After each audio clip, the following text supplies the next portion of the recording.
Eu tenho a honra de conduzir um bate-papo com dois profissionais que são referência na patologia clínica, além de profissionais atuantes, são dois mestres educadores que formam também outros profissionais dentro da patologia clínica. Gostaria de agradecer a presença da professora Marise e do professor Ricardo.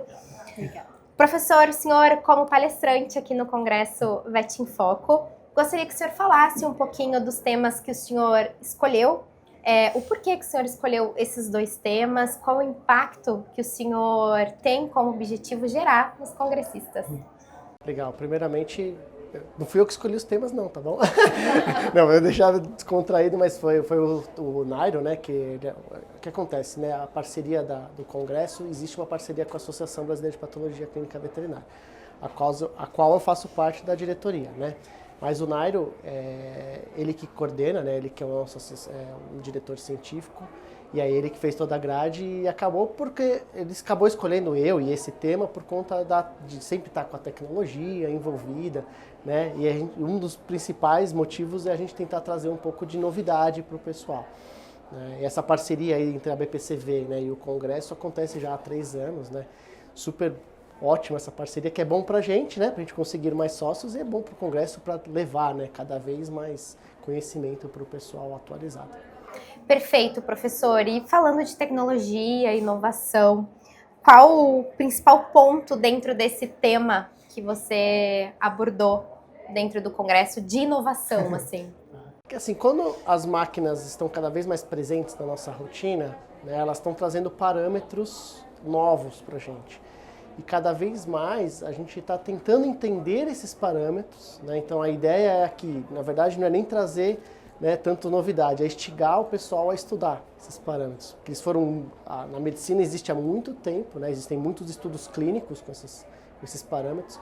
Na veterinária a gente está engatinhando ainda. Então a ideia aqui também não é só trazer a novidade, né? Eu vi que tem uma pessoa muito jovem aqui, com que eles se empolguem, né, com esses novos parâmetros e comecem a estudar também, né, e utilizá-lo, né. E quem sabe, às vezes, no futuro, né, trazer resultados mais precoces, né, resultados mais precisos aí para os nossos pacientes. E esses alunos mais jovens agora, essa nova geração, também está muito vinculada à tecnologia, né? Totalmente. E como que o senhor poderia falar, não sei se vocês querem falar um pouquinho sobre o uso da inteligência artificial dentro da área da patologia. Quer falar, Marisa? Querer a gente não queria, mas é um tema que vem se tornando recorrente e também para as novas gerações. E acho que até aproveitar essa afinidade da nova geração com equipamento, com essa parte da tecnologia, né? Exatamente. Então acaba que a gente tem que se envolver com isso. E também aprender, né, Ricardo? Vocês também se reinventam, né? Também temos que nos reinventar. Tem toda a parte que o professor já falou, já tem o parâmetro, esse estudo já existe, a implementação, mas como que a gente vai trazer isso para os jovens, né? Como que está a tecnologia, professor, essa parte de inteligência artificial dentro da patologia? Não? Não, tá assim, o que acontece? O que a gente vem trabalhando já? Ela está entrando, né? É o que eu vejo muita gente usando a tecnologia IA para ajudar na interpretação, né? As pessoas estão cada vez mais fazendo isso. Às vezes até como procurar um trabalho, a como descrever esse trabalho, isso está acontecendo. Mas a gente vê um lado também que o pessoal está usando para fazer diagnóstico de células. Já está começando a surgir algumas máquinas que já fazem isso na veterinária. Lógico que lá fora, né, é muito mais visto. Aqui a gente está começando a ter algumas pessoas que eu já vi que tem no mercado particular, né? Agora tem outros equipamentos que estão vindo com IA, já para análises de fotos, entre outras coisas, que já estão começando os estudos. Só que o grande problema ainda é que é uma tecnologia cara, né? Mas tudo que começa caro, uma hora tende a diminuir. Então eu acredito que nos próximos 5, 10 anos, quem não souber, né, a entender que o problema da inteligência artificial não está na inteligência artificial, é os seus prós e contras, né, o que ela identifica, o que ela não identifica. Então a gente precisa começar a entender o que ela erra, né, para começar a ensinar ela como ela funciona e saber como ela erra. Não que as técnicas antigas vão deixar de existir, né, mas é o futuro, né, com certeza. Eu falo, até me botaram para uma palestra no Congresso de Botucatu, que eu vou falar do laboratório 4.0, né? Que é explicando exatamente essa evolução. A cabeça do patologista clínico vai ter que mudar. E quem sabe se no futuro o patologista clínico vai trabalhar de casa, né? Fazendo home office, eu não sei. Pode ser que um dia isso aconteça. É algo que a gente nem imagina, né? Mas deve ser difícil para vocês, né? E deixa eu aproveitar e te perguntar, Ricardo. Juntando isso que você falou agora, que o aluno busca muita informação através da inteligência artificial, e a gente vê isso nas novas gerações. Você sabe, a gente faz mentoria, a gente ensina, e a gente vê que cada vez mais eles pegam ali, por exemplo, um chat GPT e buscam coisas e tentam interpretar os exames. O nosso desafio, enquanto professores, entendeu? Como nos tornar, continuar nos tornando bons professores frente a essa concorrência, digamos assim, né? É bem difícil, né? A gente vai ter que se reestruturar, né? Assim, tem muita facilidade, né, pra gente professor. Hoje, por exemplo, você consegue ler um paper com mais facilidade, né? Quanto tempo a gente não perdia ontem para ler um paper? Hoje você chega para a inteligência artificial e fala, me ajuda nesse paper, né? Então você consegue ser mais produtivo. Acho que isso pode ajudar muito o professor, né? Mas é o que a gente comentou, né? Ela erra, né? Eu tenho vários exemplos. Eu até dei uma aula no passado que eu peguei uma fórmula, né, que ele fazia de cálculo lá de calciônico, pedi para o ChatGPT e pedi para o DeepSeek. Cada um deu uma resposta diferente. Então ainda o professor tem que ensinar. Fala, cara, você tem que saber procurar qual que está falando a verdade. Porque não é que o ChatGPT ou o DeepSeek está falando, né, coisas erradas, mas eles procuram fontes diferentes. Sim. E esse que é o maior desafio, né? A gente saber a fonte que ele tem que procurar. Porque a inteligência artificial não entende ainda o artigo científico. Ele pega lá, mas ele não entende qual que tem, né, maior evidência, menor evidência, qual que é melhor. Então eu acho que esse vai ser o nosso maior desafio no ensino, né? Perfeito. Aproveitando, professor, que o senhor está falando ali de alguns erros, né, saber interpretar e tudo mais, eu queria que vocês abordassem, na opinião de vocês, sobre equipamentos, quais os maiores erros ou também a falta de informação na utilização e interpretação dos profissionais. Quer falar primeiro? Pode falar? Pode falar.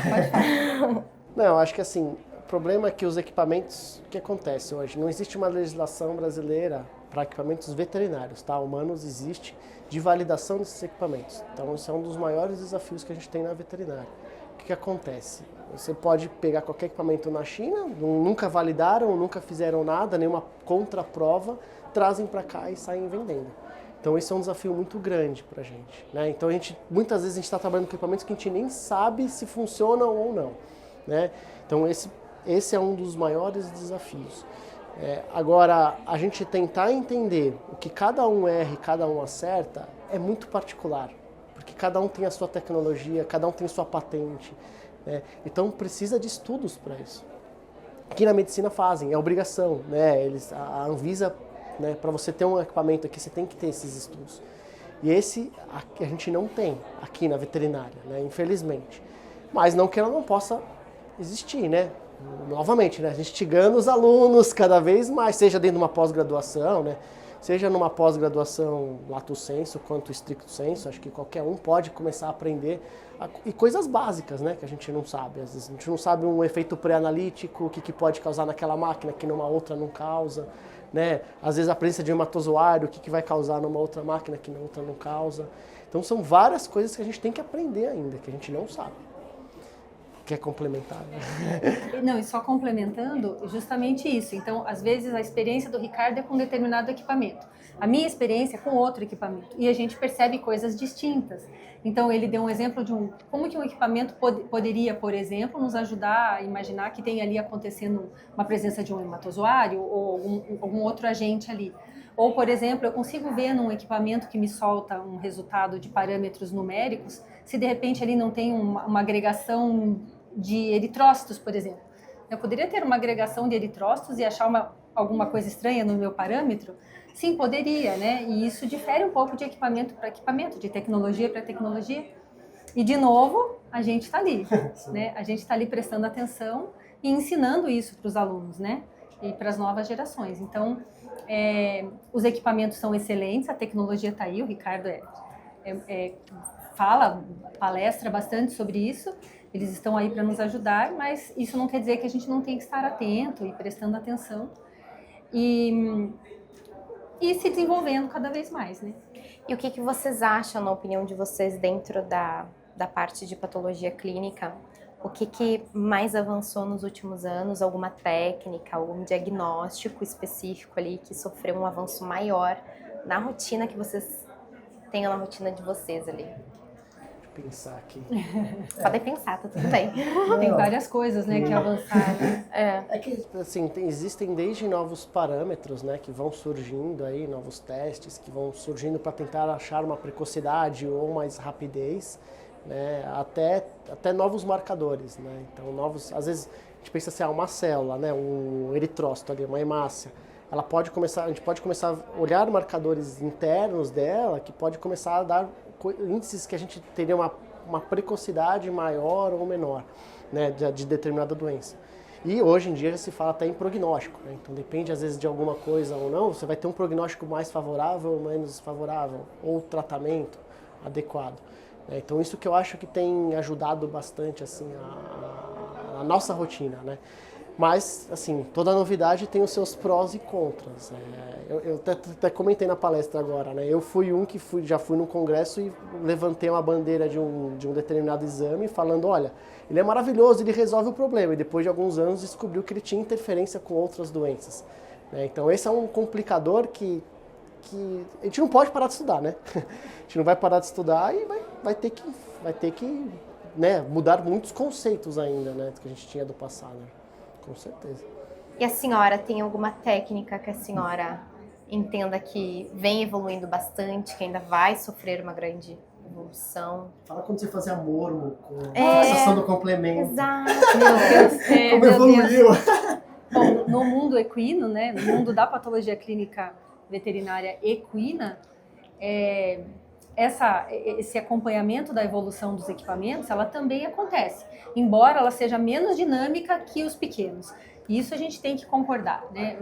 Por quê? Porque o mercado de pequenos é gigante, né? Comparativamente ao do cavalo é muito maior. E claro, no equino a gente tem os exames de sanidade, né? Que agora mudou um pouquinho a legislação, mas eles continuam existindo. E a patologia clínica em si, né, um hemograma, uma bioquímica, ou mesmo os marcadores, né? Então hoje temos marcadores inflamatórios que são mais eficazes na avaliação da inflamação do que o nosso antigo fibrinogênio que sempre foi feito, né? Então, assim, hoje nós temos coisas mais modernas que podem e devem ser feitas, né? Claro, existe um custo embutido? Existe, mas ele é muito melhor. Então, o fato dele ser muito melhor justifica muitas vezes esse custo. Então, dentro da medicina equina, a patologia clínica também tem evoluído e se desenvolvido, né? Então, os marcadores aí, como o Ricardo falou, os marcadores inflamatórios são importantes. Muitos exames de biologia molecular também. Sim. Cada vez mais eles estão sendo oferecidos, então uma gama maior de agentes infecciosos, né? Então, às vezes você fica ali tentando tratar aquele animal baseado num hemograma ou num exame generalista, né? Quando de repente você pode fazer um perfil maior e descobrir ali uma doença infecciosa que inicialmente você não estava pensando, e aí você vai mais certeiro naquele tratamento. Então hoje eu acho que na medicina equina, né, biologia molecular também tem oferecido cada vez mais. Além dos testes genéticos, que daí é outra conversa aí, que nos pequenos também são importantes, né? Doenças que a gente acaba tirando o animal da reprodução, enfim. Então são exames cada vez mais modernos e que estão aí, né? E a gente tem que correr atrás e saber, entender e estudar todos eles. Uma coisa que tem evoluído muito também é a citoquímica, né? Citoquímica, imunohistoquímica, né? Isso tem ajudado muito, assim, a direcionar os tumores, né? Na medicina, hoje, você não faz praticamente um diagnóstico de algumas doenças sem essa parte. E a veterinária está indo para o mesmo lado, né? Então, a gente, assim, até você vê os veterinários mais antigos, fala, agora ninguém mais fecha diagnóstico no histopatológico, porque a pessoa fica indagando, né? Por quê? Porque antigamente era o que a gente tinha, né? Aí as coisas foram evoluindo, a gente tem que começar a colocar dúvidas, né? Para melhorar. Porque assim, vai melhorar o diagnóstico, vai melhorar o tratamento, né? Porque o tratamento de um é diferente do outro. Então isso tem evoluído bastante. E o pessoal tem que ficar atento, né? Porque muda mesmo. E a gente estava, desculpa, Fran, que eu tinha Não, pode falar. A gente estava conversando um pouquinho antes, eu e o Ricardo ali, ele comentou comigo que hoje a gente tem que estar trabalhando com o pessoal que precisa do resultado rápido, né? Então, com as emergências, enfim, né, com as clínicas veterinárias que hoje já têm UTIs, né, e que precisam daquele resultado rápido, né? Então, talvez o Ricardo também pudesse nos dar uma palhinha aí do que ele pensa a respeito dessa agilidade que a gente, dentro do laboratório, precisa ter para liberar um exame e as limitações, porque a gente pode ser rápido, mas a gente não pode perder qualidade. Então, talvez uma coisa que o clínico também precise, o desafio é você conseguir equilibrar, conseguir liberar um exame que precisa ser rápido, desde que ele não perca a qualidade. Então, sim, fala um pouquinho da sua opinião sobre isso. Não, isso é verdade, porque hoje, assim, a ansiedade está presente em todos, né? Depois da pandemia, a gente viu que o mundo ficou ansioso, né? Perfeito. E o mundo dos tutores também ficaram ansiosos, né? Então, hoje em dia, eles cobram o resultado na hora. Isso é até vendido comercialmente, muitas vezes, dentro dos hospitais, né? Que são os equipamentos point of care. Não sou nada contra os equipamentos point of care, mas a gente tem que entender que eles têm uma limitação. Então, o que a gente tem que entender é que, às vezes, foi exatamente o que a Marise falou. Esse resultado, às vezes, parcial, pode ser que depois pode se confirmar diferente mais para frente. Então, acho que é interessante os veterinários começarem a se atentar a isso. O que é um resultado rápido, que talvez pode te ajudar naquela emergência, mas não vai ser um resultado preciso, de um resultado demorado, que vai ser mais preciso. Então, a gente tem que começar a entender essas nuances, né? Porque eu entendo, né, que às vezes vamos falar às vezes do mundo equino, também, né? O cara precisa de um soro amiloide lá na hora. Tem um aparelho point of care que você vai. Mas será que ele tem uma mesma precisão de mensurar ali dentro, às vezes, de um laboratório? Não, mas ele ajuda. Né? Ele vai te ajudar a falar, tá alto, médio e alterado? Beleza, ele vai te ajudar. Mas às vezes ele não vai te ajudar a falar, olha, aquele resultado é aquele mesmo. Né? E às vezes a pessoa quer fazer um controle em cima daquilo. E o aparelho, né, a metodologia não tem essa precisão. Então a gente tem que começar a entender esses lados. Né? Que momento que eu vou usar, né, o point of care rápido para resolver um problema de emergência de um resultado preciso. Porque às vezes eu posso esperar um dia, não vai mudar. Né? Eu vou esperar um dia ou outro para ter aquele resultado mais fidedigno. Mas essa ansiedade está presente nos veterinários, tutores. Ele seria mais utilização como complemento. Ou às vezes esperar talvez umas 3 horas, né? Não precisa nem ser 24 horas, né? Porque às vezes, assim, aquela coisa de pegar aqui, fazer e tá aqui o resultado. Não, calma, né? Vamos ver, será que isso aqui não teve uma interferência? Será que eu não preciso diluir essa amostra? Deixa eu fazer com um pouco de calma. Então, assim, hoje a gente vê que, mesmo na medicina humana, né? Às vezes você vai num hospital, colhe um exame, aquele exame eles pedem um prazo ali de 2 horas. E é uma emergência. É claro, né? Tem coisas que precisam. Você faz uma hemogasometria, vai sair na hora, ok. Mas até mesmo esse pequeno tempo de 2 horas, que é bem curto, a gente precisa ter esse tempo para fazer isso com qualidade, né? Então, acho que isso é muito importante também da gente divulgar e dos clínicos terem essa consciência, né, Ricardo? Para que a gente tenha o tempo também de executar isso com cuidado e com calma. Que assim, que eu acho que caiu no conceito, o clínico entende bastante isso, né? Que a gente fala eu falo isso todas as aulas, né? Que é a jornada do exame laboratorial, né? Assim, existe a jornada do paciente dentro do hospital, não existe? O cara não tem que fazer uma ficha, entrar, ser caminhado, ele vai fazer uma pré-análise. Então isso acontece dentro do laboratório.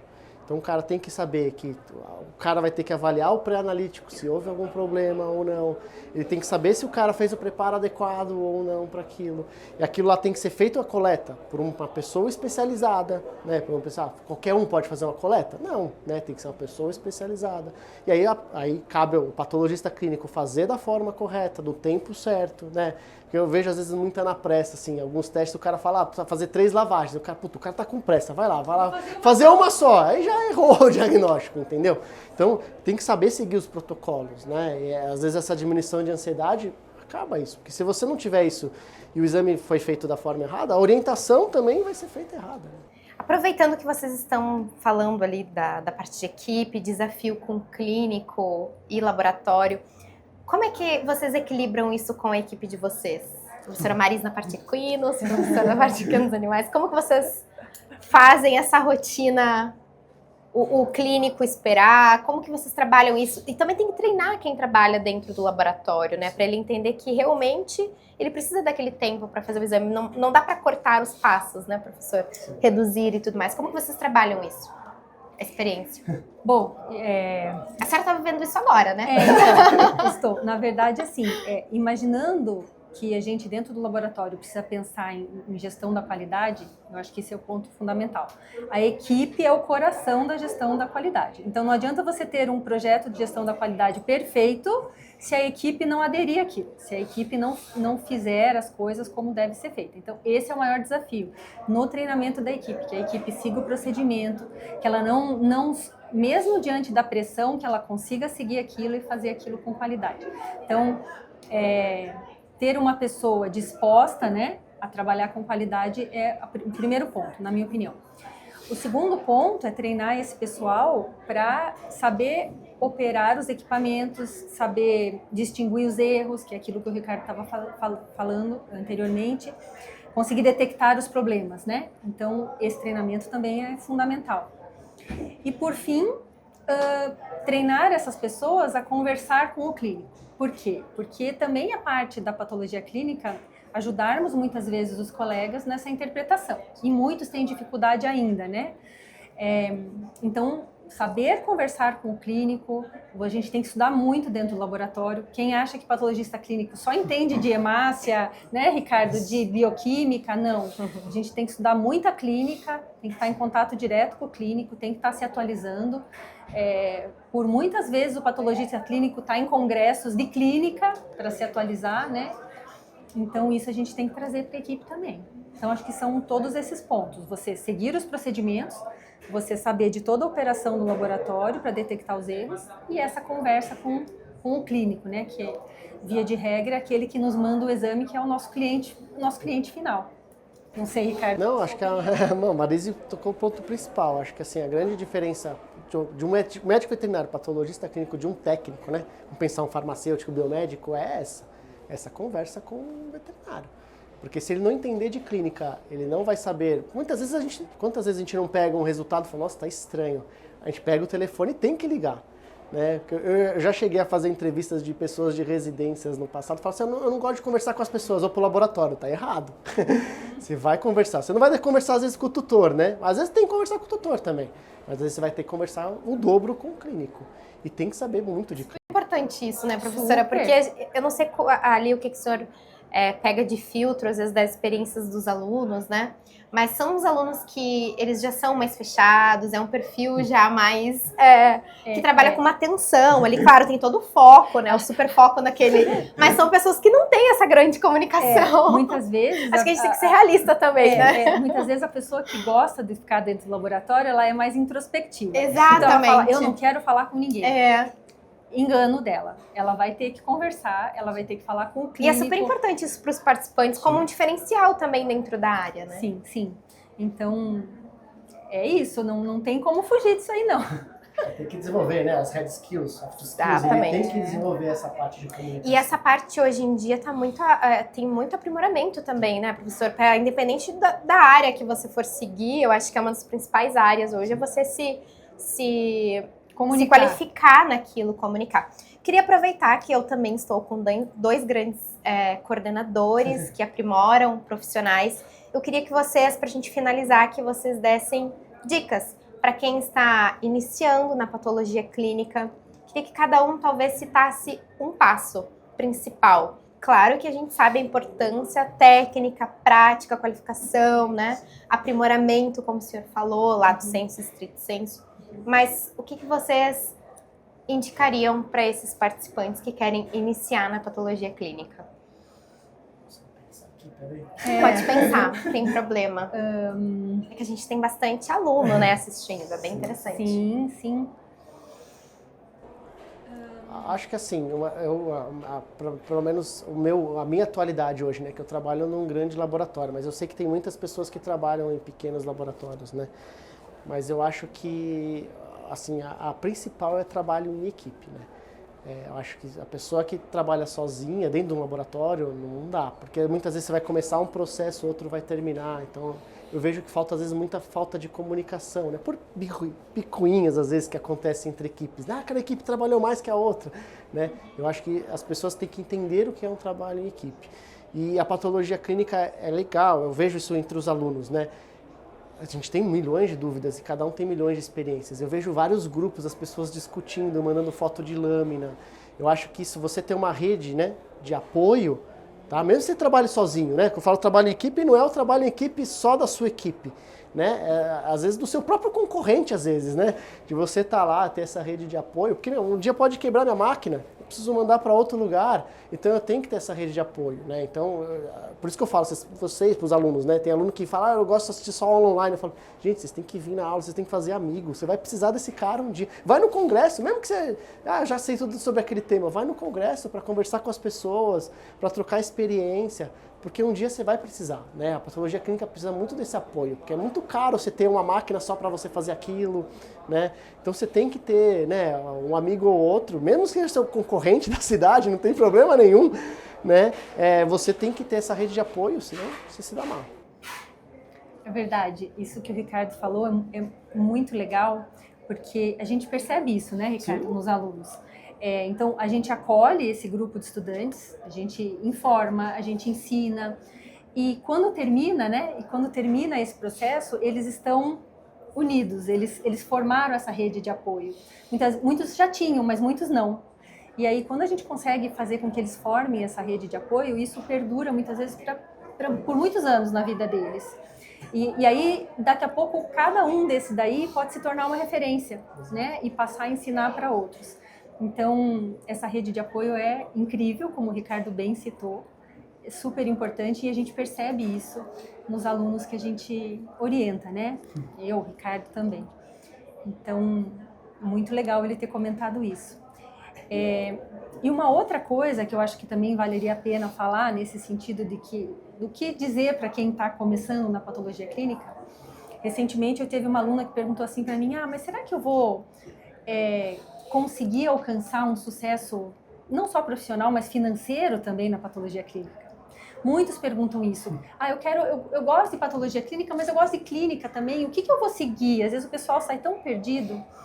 E o que eu tenho para dizer para vocês é o seguinte, eu acho que eu e o Ricardo somos talvez exemplos de pessoas que são felizes dentro da patologia clínica, que conseguimos obter aí dentro da nossa caminhada, que não é curta, né? Uma caminhada longa, né? Então, assim, vocês precisam entender que no começo, ninguém ganha muito bem no começo, né? Ninguém é muito reconhecido no começo, mas a questão é você persistir. Então, você ser bom em alguma coisa demanda tempo. Não é em 1 ano, 2 anos que você vai ficar bom em alguma coisa, né? E a patologia clínica não é diferente. Então, você precisa ter a paciência de seguir nesse caminho, de se tornar bom patologista clínico. Você pode ter o seu laboratório? Pode, mas você pode também ser um bom patologista clínico e ter sucesso e trabalhando num outro laboratório, né? Então, eu acho que você persistir e você jamais deixar de estudar, nunca parar de se aprimorar, é o segredo para você obter sucesso. E aí, você sendo um bom patologista clínico, o sucesso financeiro ele vai acabar chegando também, né? Então, é uma dúvida que as pessoas têm, mas eu queria incentivá-los a não desistir da patologia clínica, porque ela pode sim ser uma área de sucesso para aqueles que se dedicarem. Eu vou fazer mais uma pergunta para a gente finalizar. Eu queria que vocês falassem, pode ser uma qualidade. Vocês estão fazendo aquela seleção de residentes que a senhora fez agora, vão fazer uma contratação. Qual o diferencial para o senhor, por exemplo, decidir, tomar a decisão que será esse profissional? O senhor... Qual o principal ponto da pessoa, a qualidade da pessoa na entrevista? Olha, hoje o que eu levo mais em conta, né, na minha equipe é a pessoa ser positiva. Né? Acho que a pessoa que é mais positiva, ela não precisa nem ter conhecimento técnico, às vezes, naquele momento, né? Porque acho que o conhecimento técnico ensina. Né? Mas ser uma pessoa positiva, que eu falo, não é aquela pessoa que vai chegar reclamando, fazer essas coisas reclamando, ela vai chegar, mesmo que ela não saiba, ela vai ter a humildade, né, de perguntar ali, olha, eu não sei fazer isso. Né? Mais do que aquelas pessoas que às vezes vêm com um ego muito grande, né, que não peçam essa ajuda. Eu acho que não reclame tanto, né? Porque exatamente a Marise comentou isso, né? Porque às vezes as pessoas vêm com muita ansiedade de querer subir, né? O cara quer ser presidente de um dia para noite. E isso às vezes acaba atrapalhando, né? Até ela, né? Ela e a equipe, né? Porque às vezes nessa ansiedade ela acaba ultrapassando, fazendo inimigos ali, né? No caminho.